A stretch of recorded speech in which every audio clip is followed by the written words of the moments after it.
আল্লাহ তাআলা কার দিকে কিয়ামতের দিন তাকাবেন না?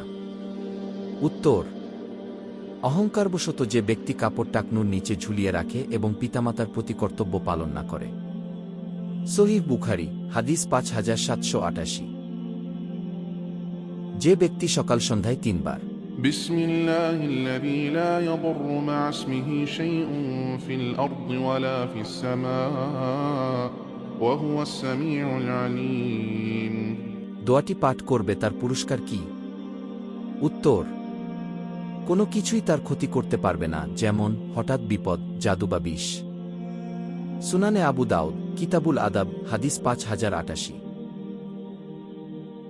যে ব্যক্তি 2 বা 3টি কন্যা সন্তানকে অথবা বোনকে তাদের সাবালক হওয়া পর্যন্ত লালন পালন করে, তার জন্য রাসূল সাল্লাল্লাহু আলাইহি ওয়াসাল্লাম কি গ্যারান্টি দিয়েছেন? উত্তর: সে জান্নাতে রাসূল সাল্লাল্লাহু আলাইহি ওয়াসাল্লামের সাথে থাকবে। সহিহ মুসলিম, কিতাবুল বীর, হাদিস 2631। ইসলাম সম্পর্কে জানতে সাবস্ক্রাইব ও বেল বাটনে ক্লিক করে আমাদের সাথে থাকুন।